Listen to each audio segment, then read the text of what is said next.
Bu videomuzda 20. yüzyılın önemli figürlerinden birisi olarak kabul edilen Sovyetler Birliği'nin ikinci devlet başkanı olan Stalin ve onun yönetim anlayışı hakkında bilgi vermek istiyoruz.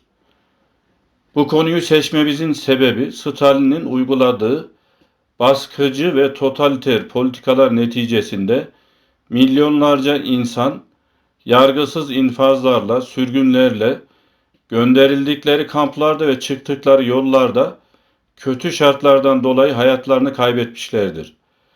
Bu insanların önemli bir bölümü Türklerdir.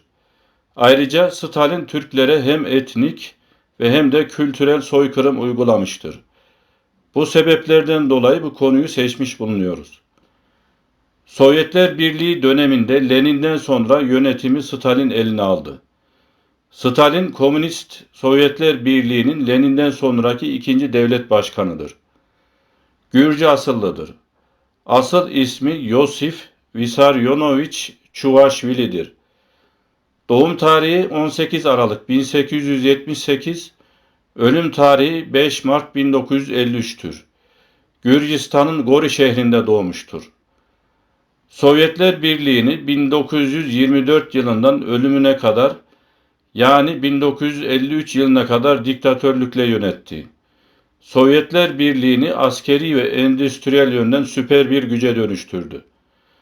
Fakat Sovyetleri süper güce dönüştürürken çok sert, totaliter politikalar uygulayarak milyonlarca insanın ölümüne sebep oldu. Milyonlarca insanın ölümünün sorumlusudur. Stalin döneminde 20 milyona yakın insanın çalışma kampları, sürgünler, kıtlıklar ve yargısız infazlardan dolayı öldüğü belirtilmektedir. Stalin dönemi sistemin kendi varlığından korktuğu ve şüpheciliğin en üst noktaya çıktığı bir dönemdir. Devlet Güvenlik Komitesi, Rus Gizli Servisi bütün insanları ajan olmaya zorlamış, herkes birbirinden şüphelenir ve korkar olmuştur. Bu dönemde uydurma suçlar isnat edilerek birçok insan haksız yere cezalandırılmıştır.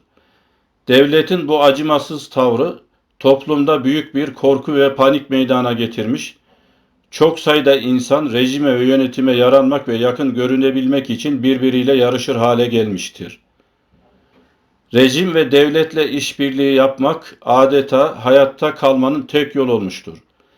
Bu yüzden daha önce Rus işgaline ve Bolşevizme karşı çıkan, mücadele eden edebiyatçılar, aydınlar saf değiştirmiş, sistemi, devlet büyüklerini, ideolojinin önderlerini öven yazılar yazmışlar ve edebi eserler meydana getirmişlerdir. Bu durum öyle bir hal almış ki, bu dönemde Marx'tan, Lenin'den ve Stalin'den, diğer lider ve ideologlardan bahsetmeden bir matematik kitabı bile yazılamaz olmuştur.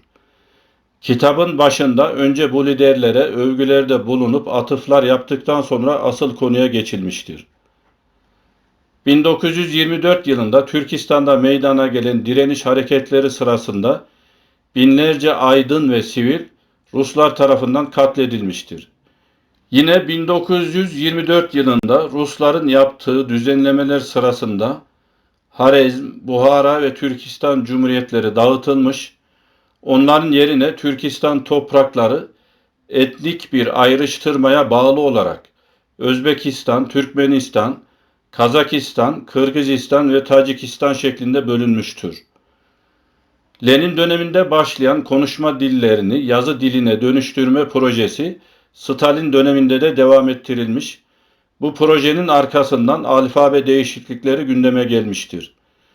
1926 yılında Bakü'de yapılan Türkoloji Kurultayı'nın arkasından Türkler önce Arap alfabesinden Latin alfabesine geçirildiler. 1936 yılında Aşkabat'ta yapılan Türkmenoloji Kurultayı'ndan sonra da Kiril alfabesine geçirildiler. Stalin rejimi değişen alfabe dolayısıyla yeni nesillerin eski bilgiyle yeni bilgi arasında münasebet kurmalarını imkansız hale getirmeyi, Türk topluluklarının kendi tarih ve geleneğine yabancılaşmasını amaçlamıştır. Bu uygulamalar Sovyet Türkleri arasında şiddetli tepkilere yol açtı. Türk aydınları Rusların bu yolla kendilerini tarihlerinden, kültürlerinden koparmak, yeni dil ve kavramlarla oluşturulmuş, yeni ve farklı kimliklere dönüştürmek istediklerinin farkındaydılar. Türk dilinin birliğini savunan ve Kiril alfabesine karşı çıkan aydınlar, sistem karşıtı, halk düşmanı ve pantürkist olarak suçlanmışlar. Büyük bir bölümü 1937-1938 yıllarında kurşunlanarak öldürülmüşlerdir.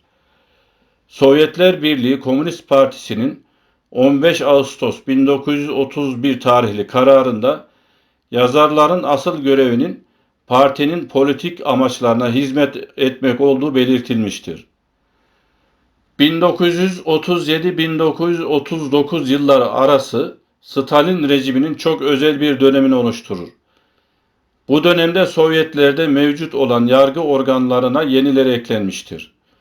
Bunlar Savcı ve Hakimler Kurulu, Birleşik Siyasi İrade Organı, Danışma Heyeti ve Troiki denilen üçlü komisyondur. Bu organların verdiği cezalar genel olarak ağır cezalar, idam ve kurşuna dizme, kamp ve hapis cezaları, sürgün ve sevk cezaları ve diğer cezalar olarak sınıflandırılır. Bu kurullardan özellikle üçlü kurulun verdiği cezalar dikkat çekicidir. Bu kurullarda görev yapan kimselerin milliyet olarak kökenleri ve özellikleri, konulara bakış açıları ve niyetleri çok önemlidir. Mesela Azerbaycan'daki üçlü kurullarda görev yapan kişilerin çoğu Ermeni asıllı iken, Ermenistan'da görev yapan üçlü kurullarda hiçbir Azerbaycan Türk'ü üçlü kurul üyesi yoktur. Azerbaycan'daki Ermeni asıllı üçlü kurul üyeleri adeta bir aydın soykırımı gerçekleştirmişlerdir. 1937-1938 yılları arasında sadece Azerbaycan'da 70 bin Türk katledilmiştir. Stalin rejiminde baskıdan nasibini almayan Sovyet vatandaşı yok gibidir. Bu dönemde milyonlarca insan sürgün edilmiş, sürgüne gönderilenler çok kötü şartlarda yollara çıkarılmış, aç, susuz kalan insanların büyük bir kısmı yollarda ölmüştür. Sağ kalanların çoğunluğu da Sibirya bölgesinde bulunan çalışma kamplarının çok kötü şartlarına dayanamayıp bu kamplarda ölmüşlerdir. 1937-1939 yılları arasında Türk toplulukları içinden yüz binlerce şair, edebiyatçı, yazar, gazeteci, Türkolog, din adamı, aydın ve halktan insan öldürülmüştür. Öldürülen şair, yazar ve düşünürlerin eserleri yasaklanmış, onları okuyanlar da aynı şekilde cezalara çarptırılmışlardır. Sovyetler Birliği sınırları içinde yaşayan Türk aydın, yazar ve edebiyatçıları sistem tarafından genellikle pan-Türkist, Alman ajanı, Japon ajanı, sistem karşıtı ve halk düşmanı olarak suçlanmış ve cezalandırılmışlardır. Özellikle Türk dillerinden biriyle ya da genel anlamda Türklük bilimiyle ilgilenenler, Türkiye ile ilgisi olanlar, Türk dili ile edebiyat yapanlar, Türk destanlarıyla ilgilenen ve onları yayınlamaya çalışanlar, mensup oldukları millete bakılmaksızın cezalandırılmış, genellikle de kurşuna dizilmişlerdir. Tutuklanan insanlara isnat edilen suçlar, genellikle zorla, işkence ve baskıyla kabul ettirilmiştir. Suçun şahsiliği prensibi dikkate alınmamış, suçlanan kimsenin yakın akrabaları da suçlu sayılmış, tutuklanıp sorgulanarak hapis, sürgün ve ölüm cezalarına çarptırılmışlardır. Stalin yönetiminin baskıcı uygulamalarından biri de toplu sürgünlerdir. Ferdi ceza ve sürgünler dışında topluluklar ve milletler de toplu bir şekilde cezalandırılmışlar ve sürgün edilmişlerdir. Kırım, Karaçay, Balkar ve Ahıska Türkleri ile Almanlar, Çeçenler, İnguşlar ve Kalmuklar da Orta Asya ve Sibirya'ya sürgün edilen topluluklar ve milletlerden bazılarıdır. Bu rejimde Sovyet aydınlarının bir kısmı devleti ve liderleri överek hayatta kalmayı başarmışlardır. Aydınların bir bölümü ise her türlü yakınlaşma çabasına rağmen sisteme ve yöneticilere yaranamayarak cezalandırılmışlardır. Kimi Sovyet vatandaşları ise bir yolunu bulup yurt dışına kaçmışlardır.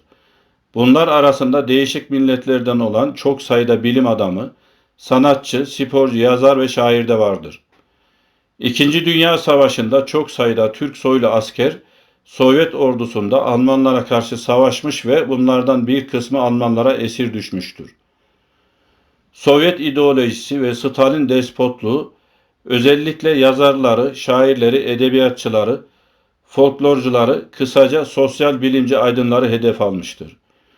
Çünkü rejime göre bu kişiler sistemin temel felsefesinin reddettiği dini ve milli kimlikleri öne çıkararak hedeflenen Sovyet vatandaşı, Sovyet insanı tipinin oluşturulmasına engel olmaktaydılar. Bu rejimde hedefte olan sadece bu kitle, yani sosyal bilimciler değildir. Devlet adamları, siyasetçiler, sistem muhalifleri, milliyetçiler ve halk düşmanları ile Alman ve Japon ajanları sürülmesi, ezilmesi ve yok edilmesi gerekenler arasındadır. Stalin'e göre yukarıdaki suçları işleyenlerin sayısı neredeyse Sovyetler Birliği'nde yaşayanların toplamı kadardı. Stalin'in ömrü bunların hepsini yok etmeye yetmedi ama milyonlarca insanı katletti. Bu dönemde her halktan insanlar cezalandırılmıştır. Ancak öldürülen ve katledilenlerin önemli bir bölümü Türklerden oluşmaktadır. Türkistan'da sadece 1929-1939 yılları arasında 10 yıl içinde 6 milyon Türk çeşitli yollarla yok edilmiştir. Stalin dönemi kısaca baskı, sürgün, hapis, kolhozlaştırma, yerleştirme, Sovyetleştirme ve öldürme dönemidir. Bu dönemin önemli sonuçlarından biri de açlık, sefalet ve yoksulluktur. 1930-1933 yılları arasındaki açlıktan Ukrayna ve Kazakistan'da milyonlarca insan ölmüştür. Bu videomuzda dünya ve Türk tarihinin korkunç ama gerçek bir bölümüne işaret etmeye çalıştık. Tekrar görüşmek üzere, hoşça kalın.